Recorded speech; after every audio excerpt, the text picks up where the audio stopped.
Accountancy के अंदर अब आपकी एक चीज़ आती है डेब्ट इक्विटी रेशियो। आपकी ये चीज़ क्या होती है? सबसे पहले डेब्ट इक्विटी रेशियो को आप एक्सटर्नल इंटरनल इक्विटी रेशियो भी कह सकते हो, और इससे कैलकुलेट किया जाता है कि मेजरमेंट के लिए जो आपकी क्लेम्स करता है आउटसाइडर्स एंड ऑनर्स। जो आपके आउटसाइडर्स होते हैं, इसके अंदर जिन जिन पर्सन्स की इन्वॉल्वमेंट होती है, और जो ऑनर्स होते हैं इसके अंदर उन चीज़ों को ये रिलेट करता है, उन्हें मेज़र करता है, कैलकुलेट करता है। और मीन्स कि इसके अंदर आपके शेयर होल्डर्स आ जाते हैं इसके अंदर, जो आपके काम करते हैं किसके अगेंस्ट, फर्म्स एसेट्स के अगेंस्ट ये काम करते हैं। डेब्ट इक्विटी रेशियो को आप इंटरनल इक्विटी रेशियो भी कह सकते हो। और ये जो होता है, इसे कैलकुलेट करने के लिए आप एक रिलेटिव क्लेम्स आप लगाते हो, जिसके अंदर आपके शेयर होल्डर्स का वर्क होता है, काम करना होता है, उनकी इन्वॉल्वमेंट होती है, और ये अगेंस्ट किसके वर्क करते हैं, फर्म एसेट्स के अगेंस्ट ये वर्क करते हैं।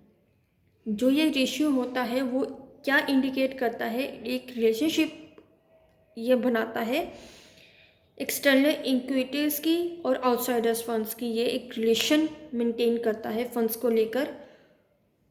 और इसका जो फॉर्मूला होता है वो होता है डेब्ट माइनस इक्विटी रेशियो। मीन्स जो आपके इक्वल टू किसके आएगा, outsider funds upon share holder funds. अगर आप डेप्थ में से इक्विटी रेशियो को माइनस करोगे तो वो किसके इक्वल बैठेगा, आपका वो फार्मूला, ये आपका एक फार्मूला बनता है कि अगर आप डेप्थ में से इक्विटी रेशियो को माइनस करते हो तो उसकी इक्वल में आपका जो बैठता है वो आपका होता है आउटसाइडर फंड्स, जो आपके बाहर में जो आपके फंड्स लगे हैं, अपॉन में आपके जो शेयर होल्डर्स में जो आपके फंड्स लगे हैं। और आप ये कह सकते हो, अगर डेब्ट टू इक्विटी रेशियो अगर आपको करना है तो इसका आप क्या तरीका निकालोगे, क्या तोड़ निकालोगे इसका, आपकी एक्सटर्नल इक्विटीज़ आपकी अपॉन में किसके आ जाएंगी, इंटरनल। एक्सटर्नल इंटरनल दोनों इक्विटीज़ आपकी वो लग जाएंगी। देन इसके अंदर क्या चीज़ आती है, टू बेसिक कंपोनेंट आते हैं इस रेशियो के आउटसाइडर्स फंड से रिलेटेड, जैसे कि external equities and share holders funds. इसके अंदर ये चीज़ आती है, मीन्स आपकी internal equities, that is your internal equities. Two basic components होते हैं इसके अंदर, आउटसाइडर्स शेयर होल्डर्स को इंक्लूड किया जाता है इसमें कंपोनेंट्स।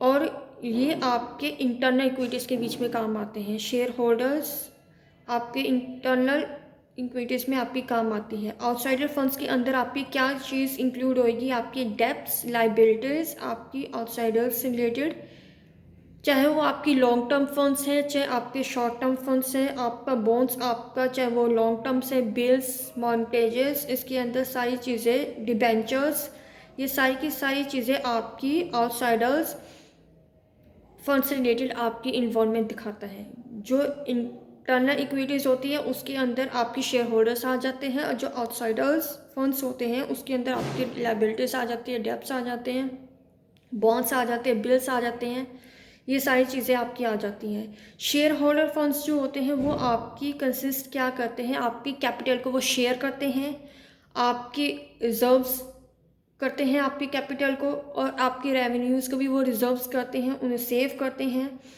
और उसे एक्यूमुलेट करते हैं प्रॉफिट्स की, कितना उसमें प्रॉफिट हो रहा है, कितना उसमें माइनस हो रहा है। ये सारी चीज़ें आपकी शेयर होल्डर्स के अंदर देखी जाती हैं, फंड्स के अंदर।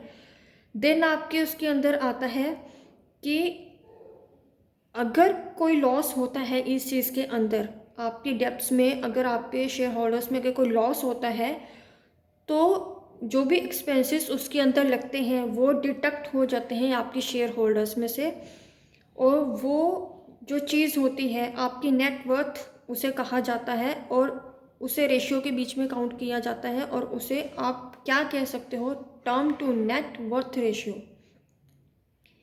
मीन्स अगर आपको किसी फंड्स, किसी शेयर होल्डर्स में अगर आपके लॉसेस हो जाते हैं, आपको प्रॉफिट नहीं होता किसी फंड्स में, तो उस वक्त आपकी जो शेयर होल्डर्स की जो स्थिति होती है वो थोड़ी माइनस में चली जाती है, आपके फंड्स वगैरह माइनस में चले जाते हैं, प्रॉफिट्स आपको कम होता है।